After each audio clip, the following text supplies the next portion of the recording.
Oyo, umpisa ta na eh. Maglagay ka na ng mantika.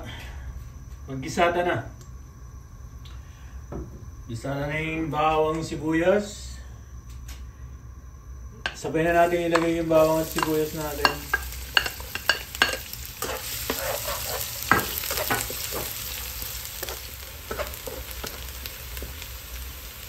Sunod na natin itong ating kamatis. Naglagay ako ng maraming kamatis. Dalawang malaki to eh. Siguro sa inyo ba sa Pilipinas, mga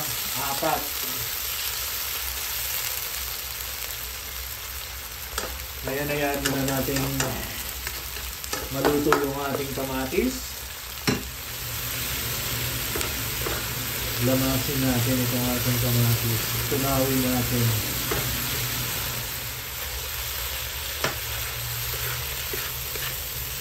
Okay, pwede na ito. Ngayon, isunod na natin yung ating mga ingredients. Lagyan natin ang suka.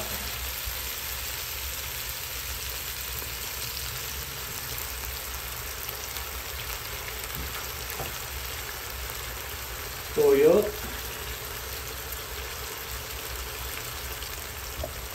Konti-konti lang. And then yung ating paminta. Lagyan natin ang oyster sauce. Pampadagdag din to ng lasa.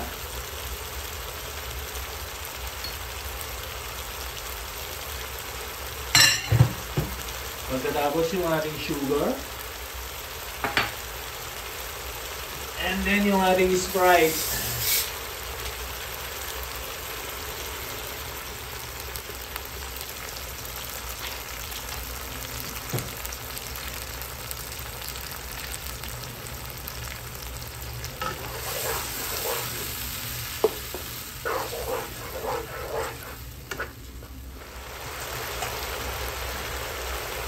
Ngayon, ilalagay na natin yung ating pusit.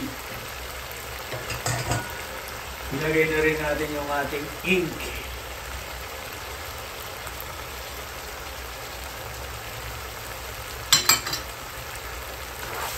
Haluin natin.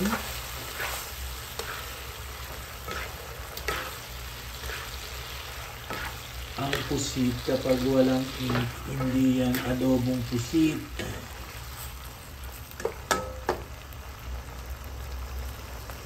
Takpan natin.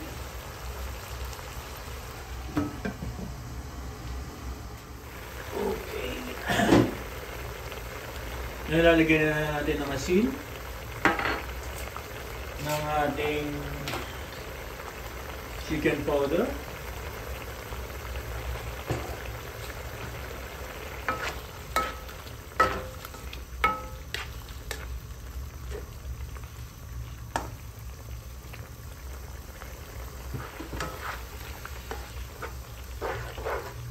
Palalambutin ko na ng tuluyan kasi hindi fresh ang pusit dito. Frozen siya. So, takpan natin uli. Balikan natin hanggang lumambot. Check na natin.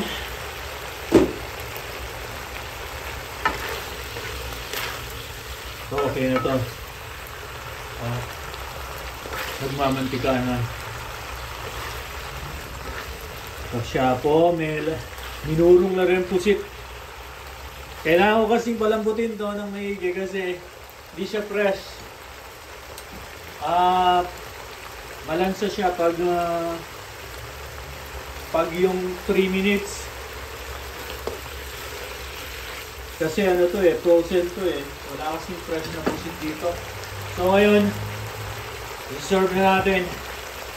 Turn off. So ngayon kukuha tayo ng konti. Uy, sarap nito. Malapot yung sabaw natin. Oh. Wow. Ngayon titikman natin. Tara. Yoboy ni na yung kaya katang puset. Takmanta na yung ini. Kung nanuya lasa ini. Nung malambot ya ba? Malambot siya Yob.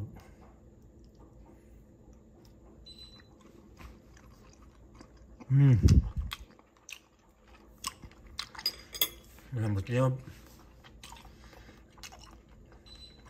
Manya-manya pa.